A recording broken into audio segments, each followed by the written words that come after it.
Latest football news, engaging debates, and fascinating opinions. Pitchside Talk on IO Radio.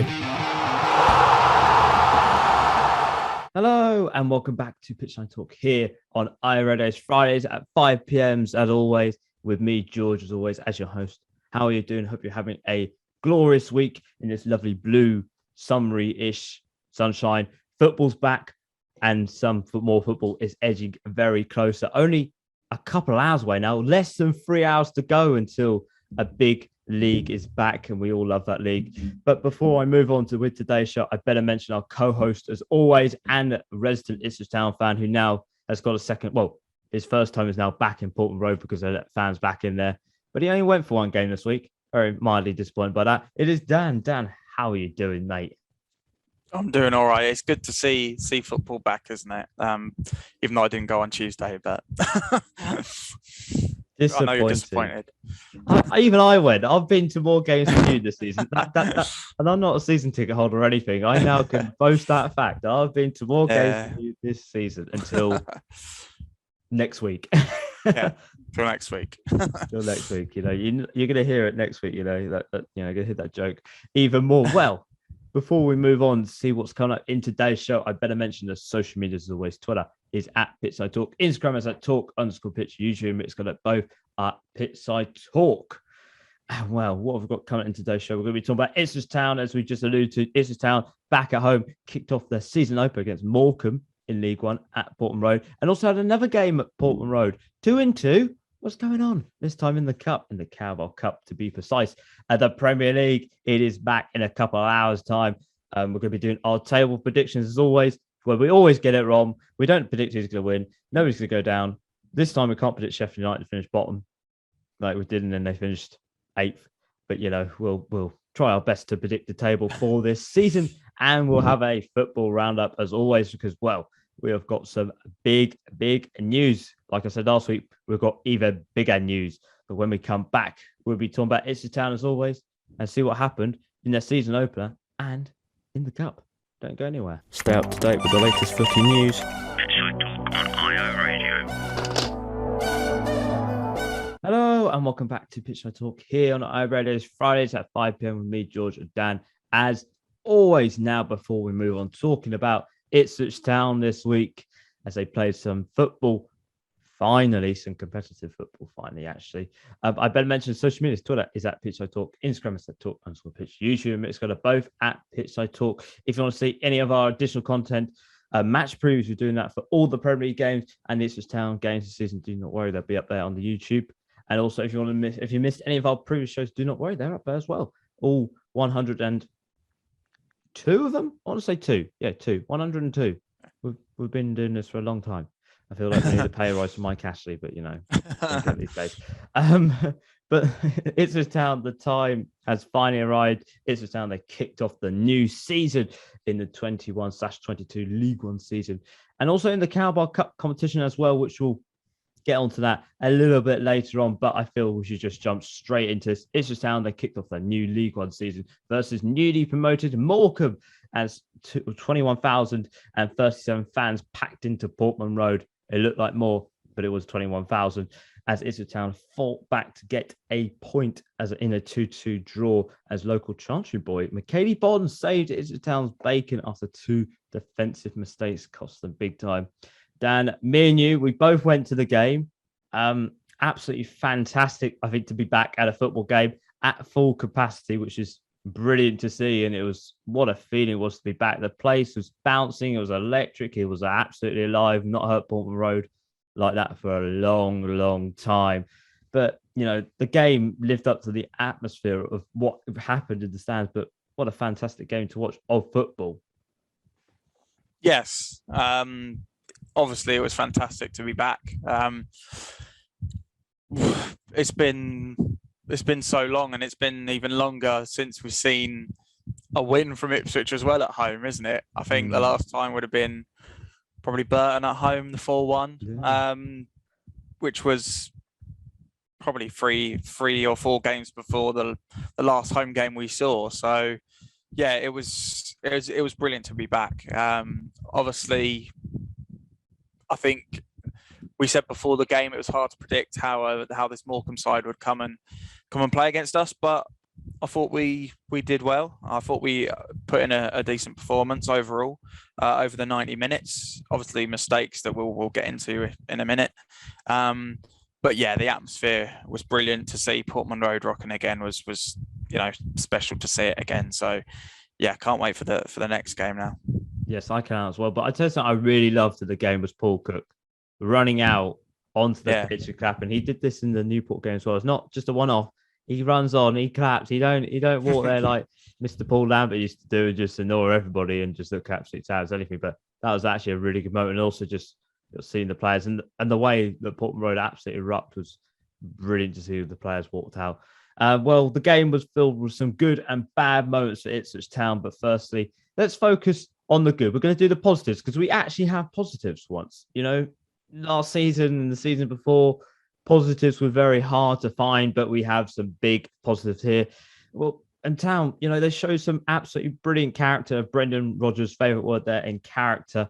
On Saturday, they fought back twice. The build-up for the goals was brilliant. The first one was absolutely perfect with Fraser with a clever 1-2 to Chaplin and that lovely, lovely finish. Oh, beautiful each time. Ending up with Lee Evans and Raheem Harper with those pinpoint accurate passes, and also with Michaeli Bonds, just 90th minute winner. That was his first, I think that's his first 2 touches of the ball. That was the touch and the goal. Absolutely brilliant. What a deadly striker is. But, last season we saw a lot of struggle for Ipswich Town under Paul Lambert's sort of playing style and goals being hard to find. But under Paul Cook's style, which is sort of, we've seen glimpse of last season where goals were coming quite quickly. But this season, we're now seeing it in its mass thing. And wow, Town, we was actually quite surprised that Town were playing this sort of football. We've never seen this sort of football before. And under Paul Cook, it's now looking like really exciting football, which if it's going to stay like that all season, bring it on. Yeah. It was a really good start. And I think, as you said, we haven't seen it for so long. I think we all know what type of manager Mick McCarthy was. He was definitely a defensive manager and would take a draw. So we didn't really see that. I think we were promised that with Paul Hurst, weren't we? But his transfer business didn't allow that to happen, did it? So there was that. Paul Lambert, it was just a failure from the off, really, wasn't it? His whole tenure, really. So yeah, it's really good to see from the off us really, really going for it. We're so overloaded in attacking positions that that's what you kind of expect, I guess. But it is just good to see that kind of play finally. And I hope we keep at it and go through it for the whole season. And I'm sure Paul Cook will keep working on that in the training ground. But yeah, I think we were really good going forward. The goals were brilliant. Yeah, again, really, really good finish from Fraser. A fantastic move for the goal. That passing move. Pinpoint passing, and not just 2-yard passes either. They're really good passing. I thought Lee Evans and Raheem Harper were absolutely brilliant. Lee Evans in particular, I thought he had an absolutely amazing game. Some of them balls he was putting across to Vincent Young. I'm sure Vincent Young is absolutely loving having him in the side, because he's just getting pinging balls on a plate to him. So I think that midfield is as good as you get in this league. And the second goal as well. I've never seen James Norwood leap that high. Fantastic header to flick on for Macaulay Bonne, and he finished it with aplomb. So yeah, there's so many positives. We pretty much controlled the game. It was just mistakes, which we'll get into. So I'm not going to panic, and I'm not going to go over the top. I'm going to say that's a decent start to our new team. Yeah, a very decent start, I have to say. We're not really actually seeing that team play a lot. I know Fraser's, he hasn't had too many minutes. It's also a lot of injuries. Chaplin, he's only had 25 minutes previous in that friendly against the Millwall, if I was correct. So we're not really seeing this side play together. But it's a very good start for them. But got to remember, more games, and then we'll start to see the Town we really want to see. But unfortunately, there was some bad moments in the game, and especially in that defensive era. Every time Town attacked and on the press, they were caught out a little bit at the back, but 2 goals, which really, absolutely cost them the 3 points big time. It might be a new look Town, but the same defensive inconsistencies are there. They are there. They are still present. They haven't been ironed out just yet, but it really spoiled the game, really, because the first goal, it was a good finish by the striker. They pushed him wide, but there should have been a tackle there. It was very poor defending, very much asleep at the back, which I think is a quotation that really does fit what happened. And the second goal, just Wolverhampton was absolutely stolen. The pass was very short by Penny. He had the ball stolen from him, and then it was just sort of inevitability. Was it going to be in the back of the net anytime soon? But another big moment as well for them. Only one now seen centre-back, Toto Enciala. Into a different sport. Oh, I love my F1 as well. Sorry for that. Toto Enciala. He pulled up holding that hamstring and he went off absolutely in tears. Doesn't look too great. We don't know the extent if it is bad or not, but judging by his reaction, it was absolutely awful. But those defensive problems, Dan, they're still crossing over.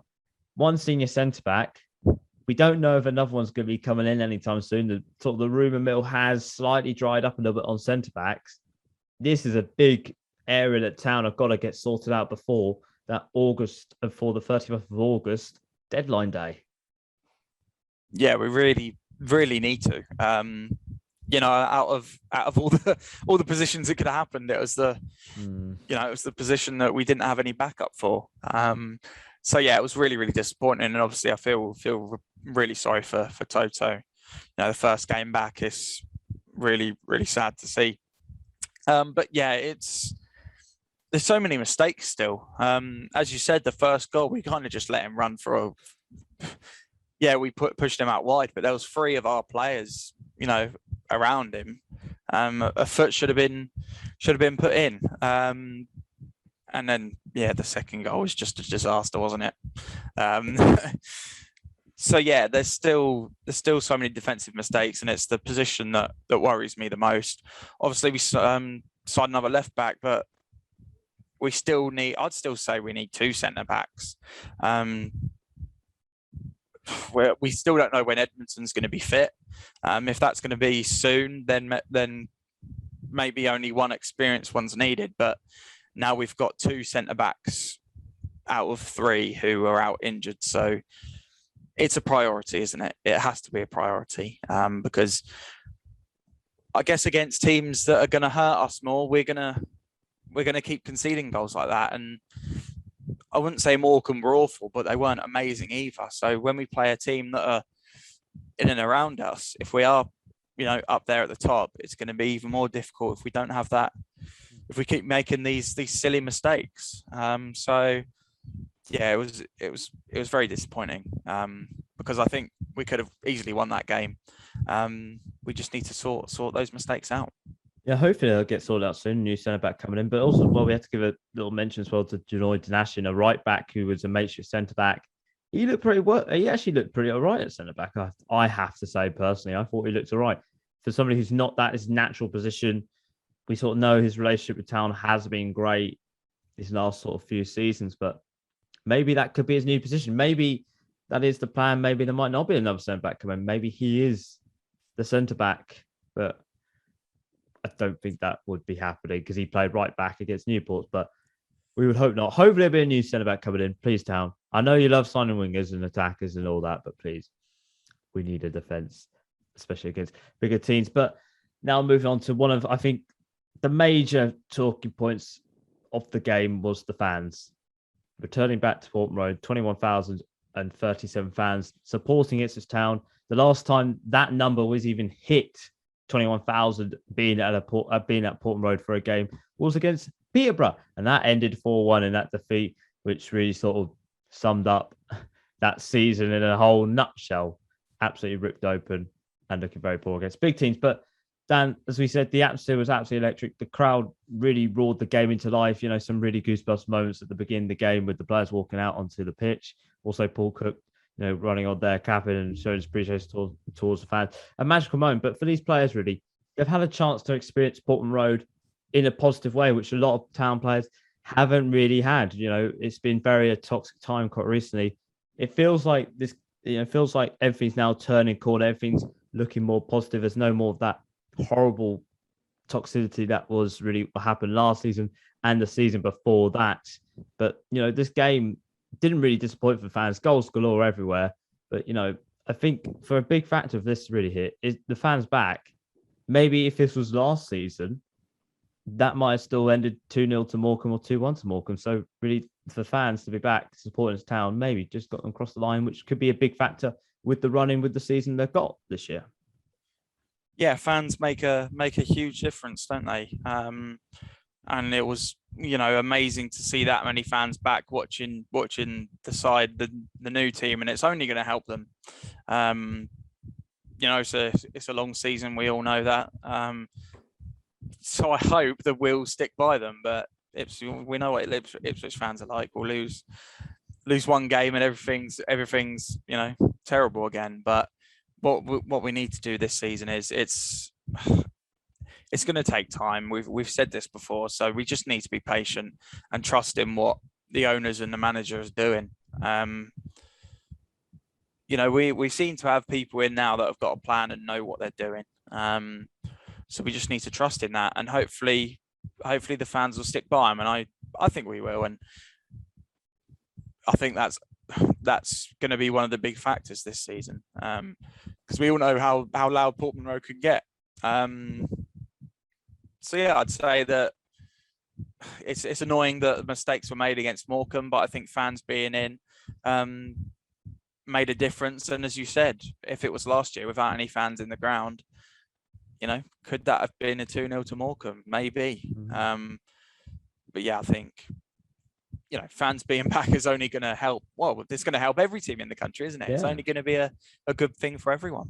Yes, good things around. Well, that is what happened on Saturday. And a few days later, Town were involved in another game at Portman Road, but this time in the Cup, the Carabao Cup.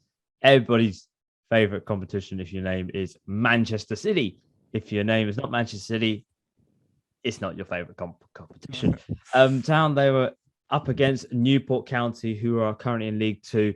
And unfortunately, it ended in a 1-0 defeat as Tammy Abraham's brother, which I did not know, was the difference on the night, as his goal in the 4th minute, just ended the game really, and sort of Town were chasing after that. And, Town switched off again. Once again, another defensive error. But Dan, however, Paul Cook really enjoyed the game, he said. Despite losing, he really enjoyed the game. But it's a massive negative, losing, and also getting knocked out of the Cup is a thing, with the winning mentality going around at the moment, sort of just trying to build that up. Just trying to get the first win of the season is kind of a big boost. Getting over that hurdle, then wins start to come, even if it's in the Cup or the league. But some other positives, lots of positives. More minutes for the new side and for the new players in the squad, sort of to find out how they fit in the Paul Cook sort of style. But also lots of youngsters impressing. Dobra impressing. Louis Barry impressing as well. Bailey Clement impressing as well. And also Humphreys as well. So this might be a big opportunity for these young Town players here. Yeah, I think cup competitions are always going to be that opportunity, aren't they? Obviously, it's disappointing to lose, and you want to keep that winning mentality, as these guys have been talking about. But the Carabao Cup is not a priority, is it? It's just not. And Paul Cook, I think in that fans forum thing they did before the season, he just came out and said that there wasn't any. Yeah, we'd be going into the Cup game looking for a win. It's just not going to be. Well, obviously we're looking for a win, but it's just not important for Paul Cook, is it? So it's disappointing to lose against a team like Morecambe, but it's good minutes for these guys, isn't it? They're not going to be starting every single game in the league, so it's good to see these players come and get their chance. And overall, from what I saw, because obviously I didn't go, we mentioned earlier, it wasn't a bad performance, and we had so many chances. I looked at the stats. We had bloody we had so many chances. We just couldn't put it in the back of the net, which football goes like that sometimes, doesn't it? It doesn't matter if you have the better stats. It doesn't mean anything in the long run. So it's just disappointing to go out. But I think we need to just move on from it now and take the positives from this game. And some of the youngsters and new players coming in that performed well. I think it's only a good thing that they came away and think that they performed well, and maybe that we were unlucky to go out in this round. Yeah, but for some of these youngsters as well, never really sort of had this chance, under sort of previous managements, hasn't been able to get the sort of chances for them to get the chance to impress. That might lead to maybe playing in the league or even in other cup competitions. We do not know. We'll have to wait and see later on down the line. Well, it is now time for Ipswich Town's first away day of the season. Yes, we love away days, especially with fans going back as well. I don't know if fans are traveling. Is it 2,000, just under 2,000 traveling? Yeah, I'm not sure how much because their away end is terraces, so I don't know how much you're allowed in there. I'd say probably 1.5 thousand, probably. I like your accuracy there, like that. Well, Town fans are going to be making that 3-hour trip to Burton Albion as Ipswich Town look for their first 3 points of the season after that 2-2 draw with Morecambe in the season opener. Burton, on the other hand, have made a great start to the league. They've got a 1-0 win over Shrewsbury. But for them, they have never been Ipswich Town at all in all the times played them. Only had one draw. Yes, one draw, and that ended 0-0. Dan, can Ipswich Town get the first 3 points of the season, get them off that mark, get them on those 3 points, which are going to be very crucial at the end of the season? But will Burton Albion make it 2 from 2 at the start of the season? And then the curse, we're going to call it a curse, against Ipswich Town as well. Yeah, it's going to be an interesting game, and I think a really tough game as well. Jimmy Floyd Hasselbank's done wonders there last season, and I think they'll be fine this season. I think they'll be a mid-table side this year. So, yeah, I think it's going to be a really tough game. I think there won't be much difference with the team that Paul Cook puts out for the game. Obviously, I reckon there'll be 1 or 2 changes, but it's not going to be a huge difference. I think it's going to be a tougher game than people think it is. And I think I can imagine it being another draw for Ipswich, which I guess will be a little bit disappointing and probably not what people want to hear. But it's a process, and hopefully, I think if we draw against Burton and beat Cheltenham, that's not going to be a terrible result. So I think I'm going to go for a draw. I think I'll go for a 1-1. Oh, interesting. A 1-1? Gosh, this is not last season, Dan. I thought you'd go for wins all games these days. Well, that's what Dan thinks. He thinks it's going to be a 1-1 between Burton Albion and Ipswich Town this Saturday. But let us know what you think. What is your score prediction? Let us know on Twitter at Pitchside Talk what you think will happen between Burton Albion and Ipswich Town on Saturday. And now, that is everything for Ipswich Town this week. And when we come back, we'll be doing our Premier League table predictions. Yes, the Premier League is back after 82 days of waiting. It is finally here for the 21/22 season. I can't get the words out. I'm so excited. We'll have a short break and we'll be back right after this. Pitchside Talk, footy debate from the Premier League Outback. Hello and welcome back to Pitchside Talk here on iRadio. It's Fridays at 5 p.m. with me, George and Dan, as always. Now, before we move on to talking about the Premier League, our table predictions. Oh, God. This is going to come back to bite us. But we'll continue on anyway. Before I better mention social media. Twitter is at Pitchside Talk. Instagram is at Talk_Pitch. YouTube and Mixcloud are both at Pitchside Talk. If you want to listen back to any of our pre-shows, if you missed anything from today's show, do not worry. 6 p.m. on a Friday, straight after the show's done, it'll be up on YouTube and Mixcloud for you to listen back. If you missed anything, we've talked about Ipswich Town this week, about Morecambe, about Newport, what might happen in the Burton game. Do not worry. That'll be up there 6 p.m. on a Friday. Now, probably the biggest, and some would argue the best league in the world, don't know who they would be, is back after 82 days of waiting after the season ended on the 23rd of May. It is back, the 21/22 Premier League season, and the 20 best teams in England battle out to beat the drop, fight for the European spots, and win that glorious trophy in Football League, the Premier League trophy, as Man City currently defend it at a moment after winning it last season. We are only now a few hours away from the first kickoff between newly promoted Brentford taking on Arsenal in Friday Night Football. And if you want to see us preview that game, do not worry. Head over to our Twitter. You'll see it on there. Brentford versus Arsenal. What will happen? What will Dan score predict? I don't know. I can't read his mind, unfortunately. Even though he's recorded that, I can't actually read his mind. But I feel like it is now time for the annual thing that everybody does. It is the table predictions. So me and Dan, we're going to reveal our Premier League table predictions for the upcoming season. This is probably going to come back to bite us massively. We've had it before with Sheffield United. It will. And West Ham. And West Ham, and West Ham. And Aston Villa. And Aston Villa, yeah. Oh, yeah, I said they'd get relegated, actually. Yeah, you did, yeah. We don't talk about that. We forget about that. So I feel like we should just get straight into this. And Let's I think, who wants to go first? Do you want to go first, Dan, or do you want me to go first? Yeah. I'll go first. Okay, you're going to go first. So Dan, who's going to finish in 20th place in the Premier League this season? Right, in 20th place, I have put Watford. What? Wow. Yeah. Explain, please. I think the bottom three. I think the bottom three was quite a tough one for me this year, because as we saw last year, there was really teams from probably 13th or below that could easily get relegated. But I put Watford. I look at their transfers; they've signed some decent players. Danny Rose, probably the biggest one there. I just don't think they have enough in their squad to go up, and they kind of become this yo-yo team, haven't they? They've got a manager in who hasn't really had much managerial experience. Which is another Watford thing to do.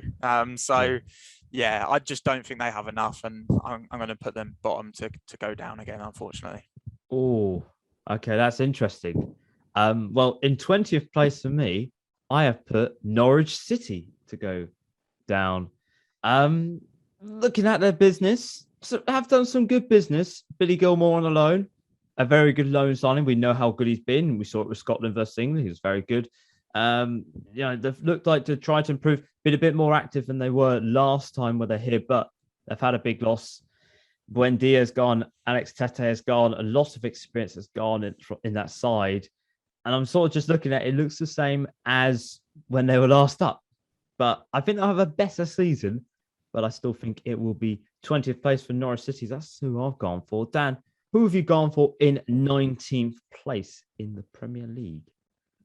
Okay, so 19th, I have put Norwich City. Yeah, again, it's kind of the same really.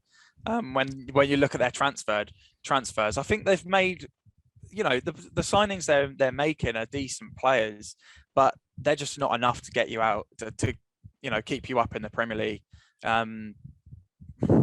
It's just going to be too difficult for them, I think. I just don't think their squad's good enough, and it's kind of the same really with your prediction. So yeah, I think they'll go down again.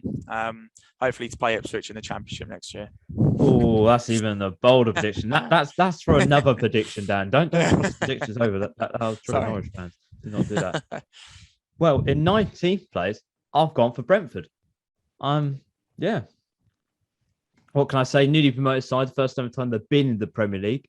I don't know what to think really. Their business hasn't been. I haven't really heard much what they've done in the business. I think they've kept a lot of sort of the same players. They've let go a lot of players who helped them get up to the Premier League, but they signed some sort of all right players. Players I wouldn't say that will light the world, will light the Premier League a light. Unfortunately, I cannot speak. Won't light it up. But I think they will come and attack. Thomas Frank has said that they're going to attack the Premier League, which can only go one or two ways, really well or really badly. And we know what most teams have when they really attack the Premier League. It goes really badly. But I think they will excite teams. I think they will be outside the relegation zone for a long time. But I think with some of the caliber of teams we have in this league, I don't think they have enough. And it's 19th for me. So Dan, who's going to be in 18th place for you? Who's going to be that last team in the relegation zone? Who's going to be dropping down to the Championship next year, you reckon? Yeah, so this position was a really, really tough one for me. I think maybe my choice will surprise some people. In 18th place, I've put Southampton. Oh, I think losing Danny Ings, and obviously we all know the rumours about Vestergaard leaving for Leicester.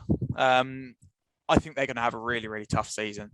You look at their transfers; they haven't really bought anyone in. They bought Adam Armstrong in from Blackburn, and some players from the Chelsea under 20, the Chelsea youngsters. They haven't really improved their squad. They haven't got that replacement for Danny Ings. I think Armstrong's a really good player, but he hasn't had any Premier League experience, really, has he?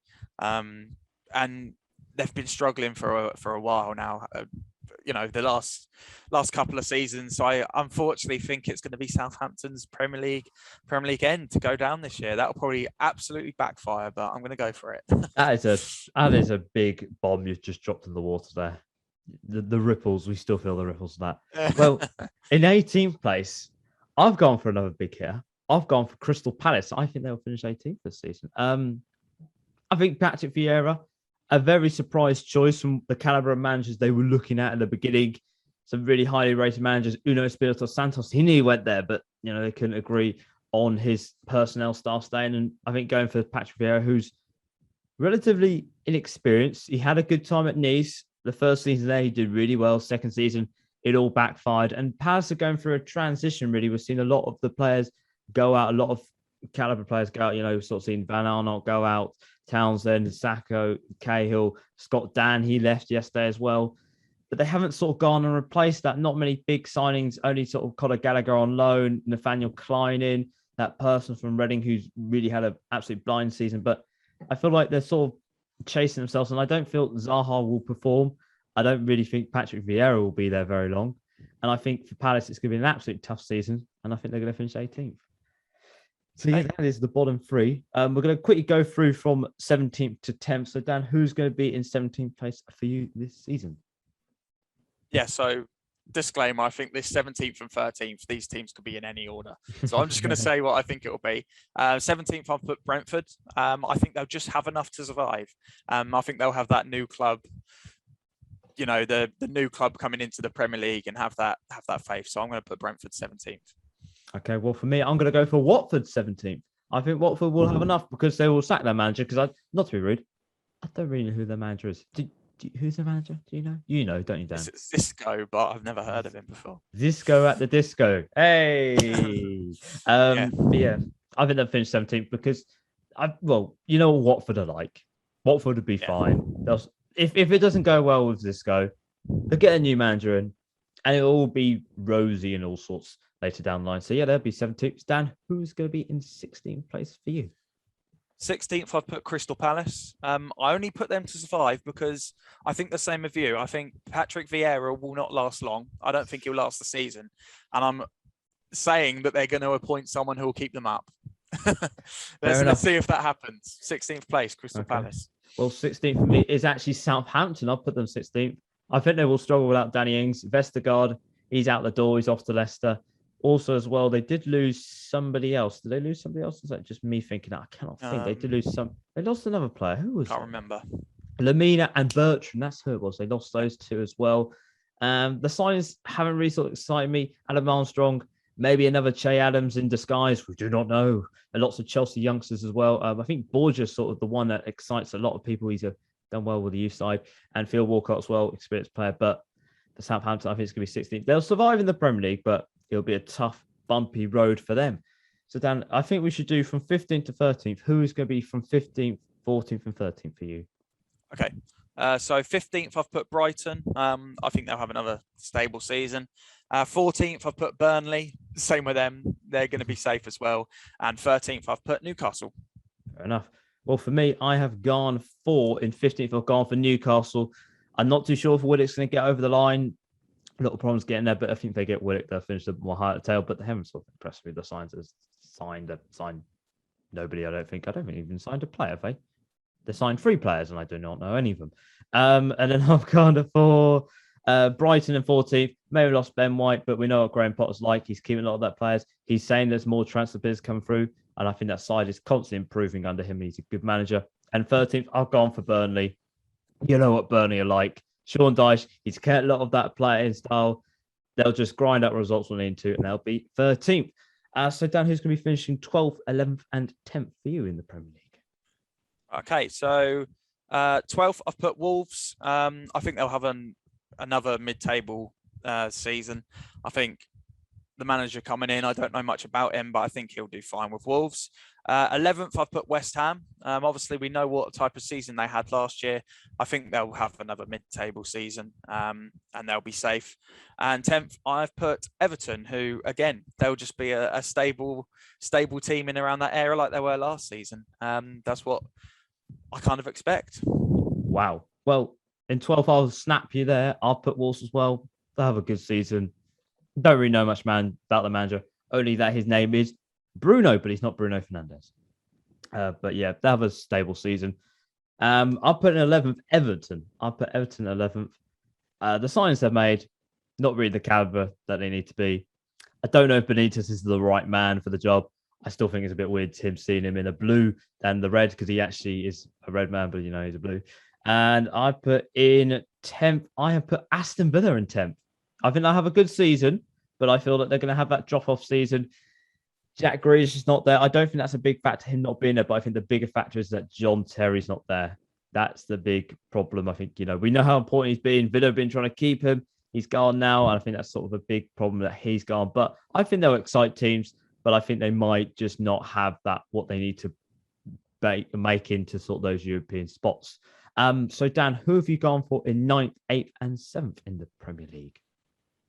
Right. 9th, I have put Leeds, which might surprise some people because I could have easily put them higher.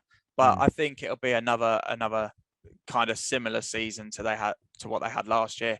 Obviously, got Jack Harrison back on a permanent this time.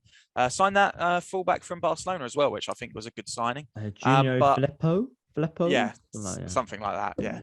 Yeah. But I think they'll have a similar season to last year and finish 9th. 8th, I've gone for Aston Villa. Again, I agree with you. I don't think Grealish is going to be a big factor in leaving. I thought they've, brought in Ings and Bailey, really good signings. Buendia as well, that I think will do well enough for that side. So yeah, I think they'll finish 8th. 7th, this was a difficult one between the two London clubs, but 7th, I've put Tottenham. It kind of depends if Harry Kane leaves or not for me. So yeah, that'll be interesting to see whether or not he leaves, but I'm going to put them 7th. I just don't think they have enough really to be challenging for that, for at least. They'll be challenging for Europe, of course, but just top 4 is too far away from them at the moment, I think. Yeah, I agree. Well, in 9th place for me, I have gone for West Ham. I think they'll have a good season, but I think that Europa League, constantly playing on a Sunday to Thursday, will have a big knock-on effect. Haven't signed too many players, which I'm quite interested about, but they did get Areola on loan. He was a pretty decent goalkeeper last season for them, but I think they'll have a good season, but maybe not as what people expected last season. And 8th place, I have gone for Leeds. I think they'll have a fantastic season once again. I think they're going to improve. Big news, Bielsa, he's staying another year, which is really good to see. Making some good signings in the window. Harrison back on that permanent. Filippo from Barcelona, who's apparently loving life in Leeds because the fans didn't appreciate Barcelona. He's loving it at Leeds. And then in 7th, I've actually gone for Arsenal. I think Arsenal, I don't know what to think about them. I think they made some good signings, but I still think it's a work in progress, really, of Arsenal. But I think there'll be some glimpses of fantastic moments. We saw that they look quite defensively good in the second half of last season, but I don't know if I have enough. I think there's still a whole bunch of new signs, but I think a lot of their young players will come on, and I think they'll have a strong season there. So, Dan, who have you gone for your 6th and 5th place in the Premier League predictions? Right, so 6th place, I've put Arsenal. I think the signing of Ben White was a fantastic signing for them. I think Arsenal have been prone to having a leaky defence for a long time now, and a defence that you look at and think that that's not good enough. But I think the signing of Ben White was really good signing. I think they'll have some good moments as well. But again, I just don't think they're close enough for top 4 football, unfortunately. So Arsenal 6th place. 5th place, I've put Leicester. I think they'll finish 5th again. Again, they'll have another decent season. They're good at doing that, aren't they? With the the players they have. Again, made some decent signings. So yeah, I think they'll have another really good season at Leicester, and get Europa League football. Obviously, Europa League might affect them a little bit, but I think they'll be fine. Yes, I think they'll be fine as well. Well, in sixth place for me, I've gone for Tottenham. I think they'll finish sixth, but it does depend. Will Kane go or will Kane stay? Will Kane want to play? We do not know, but I think it's a tough one to call. It's all about Kane, what happens, but I think for Nuno, I think he'll have a solid year at Spurs, but I think it'd be all down to if they can win a trophy. That'll sort of define his season. And in fifth, I've gone for the same. I think Leicester will just miss out. I think they'll have a good season. I think they made some good signings. We're seeing that a striker come in from Red Bull Salzburg. He's apparently doing very well. I think Diakan or something like that. He looks like a very good sign. Bertrand as well, adds some experience into that side. Looks like Vestergaard's going to go over the line as well. So they made some good signings. They want to make some more. I think Iheanacho will come on a little bit more, and I think they'll look pretty good this season. Now, the top four is here. This is the toughest spots to call. Dan, who have you gone for fourth place in the Premier League? So in fourth place, I've put Liverpool. I've put Liverpool in fourth only because of the signings. They've made one signing. It's just not enough compared to what the other teams around them are doing for me. And it's not like a major signing either, is it? I don't really. I guess Konate is like a. Is he a major signing? Oh, okay. He's Maybe a major signing here. I'm obviously wrong. Okay, whatever. Well, I saw it was for 20. What was it? 35. Oh, 35 million. I thought, oh, okay, whatever. It's a major signing. Okay, but anyway, I just think it's not enough to be challenging again this year. Unfortunately, sorry, George. So I'm going to put Liverpool fourth place. Well, I have to agree with you on this. I think Liverpool will finish fourth as well. As hard as I want to predict and don't want to happen, I think they will. I agree. They've not made many signings. Konate is a very good centre-back. I'm looking forward to seeing him play. But I think the one problem is they've got a strong squad. They've got a strong, what we call first squad. But when you look at bringing players off the bench in big moments to affect the game, that's something Liverpool are lacking a lot compared to teams like Man City, Chelsea and United. But I think they'll be clear fourth. I think there'll be a clear gap between fourth and fifth. But I think they'll miss out because they won't have that strong squad like other teams do. Now, who have you gone for in third place in the Premier League this season?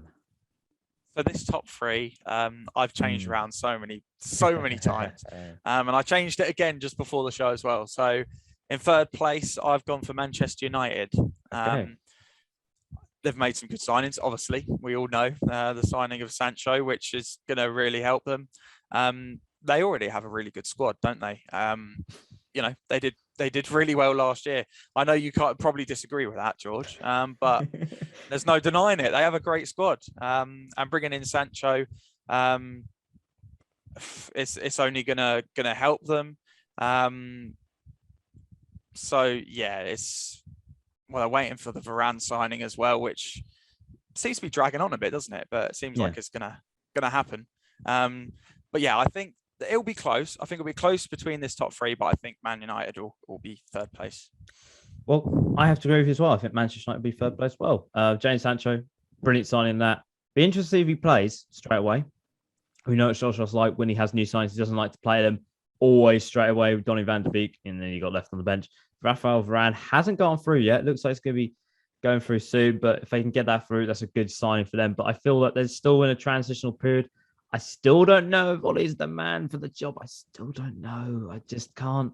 I can't put my finger on it. I think if he won the Europa League, then I would have gone yes. But he didn't, and that's a big problem there as well. So we'll have to wait and see. Now, who is going to be the runners-up in the Premier League this season? Who's going to be finishing second, Dan? Come on.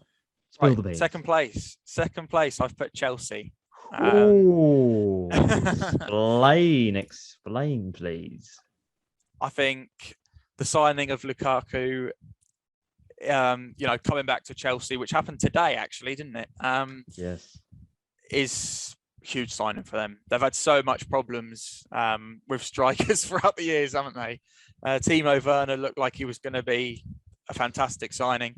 I'm not saying he's a terrible player, but the chances he misses, it frustrates me watching him sometimes. So I think the signing of Lukaku is a really, really good signing for them.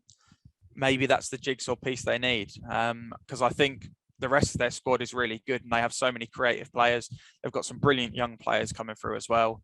So I think they'll have a really good season. Obviously off that Super Cup win as well. Let's see how they can do. I think they'll finish second. Oh, that's interesting. Well, I've gone for second place is a Manchester City. I think City are going to finish second. Transfer window wise, signing Jack Grealish, very good signing by them. I don't know if he's worth 100 million. I'm not really too sure on that, but only time will tell. But I'm a bit concerned in more the fact that they haven't replaced Aguero yet. That's something that's a bit of a concern. Only one main striker in Jesus. They let Jack Harrison go, but I don't think he was really playing much as well. Eric Garcia, he went as well. Highly rated centre-back, not really played much by Pep. He went as well, but I think it's more the matter of fact if they can sign Kane. But I think the first sort of month for them will be big. Phil Foden's going to be out for 4 weeks. Kevin De Bruyne is still not fit. So I think this could be a very crucial period for them. And Pep has said, and he has admitted, that his side is not at 100% just yet. So, Dan, I think we can gather who's going to be finishing first for us, or for me, sorry.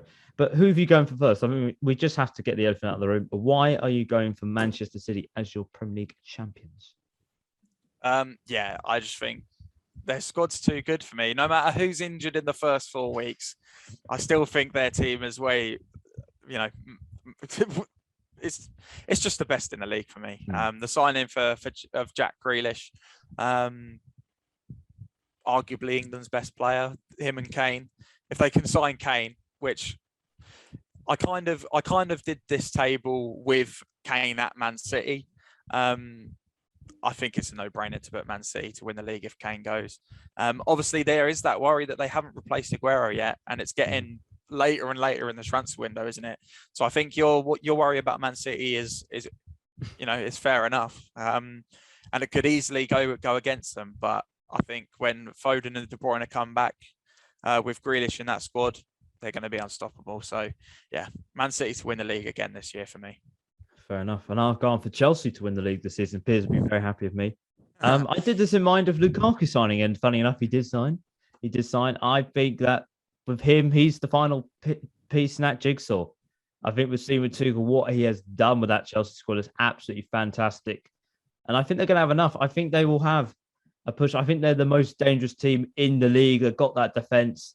You just go in that midfield as well. Kante, Jorginho, Havertz, Mount, Ziyech, Pulisic, Callum Hudson-Odoi. The list just keeps going on and on with Chelsea. You can name a position and there's about 5 options in there. I think that's what you need in a squad. And it's a good problem for Thomas Tuchel. And I think he is an exceptional manager. And I think he will show the Premier League why he should be up there with the best. And I think it will be Chelsea's time to win the Premier League. I think it will be. I think it'll be tight. I don't think it's going to be a runaway. I think it's going to be very much toing and froing between City and Chelsea this year. But I think those two are above the rest. I think they're above every other team. And I think Chelsea will win the Premier League this season. And that is everything for the Premier League preview this week. Well, actually, for this season, what we think. Let us know what you think about our Premier League preview. And, well, funny enough, we've run out of time, Dan. The referee has given us enough extra time. We're about to blow the whistle for full time. But yeah, well, Dan, thank you very much as always for being on the show this week. As always. No problem. Well, I guess I'll see you next week as always. Where we'll talk about Ipswich Town. The Premier League will be back, and we will do a football roundup. Funny enough, we actually haven't enough time to even do that because we've gone too long. The referee's about to send us off the pitches, right? Give us a red card. Well, before I go, I better mention social media links. Twitter is at Pitch I Talk. Instagram is at Talk Pitch. YouTube, Mixcloud, both at Pitch I Talk. If you missed anything from today's show, do not worry. In a few minutes' time, it'll be up on our YouTube and Mixcloud. So, I've been George. He's been Dan. We'll see you next week, and ciao. Yeah. The whistle has been blown for full time. Tune in next week for another jam-packed show.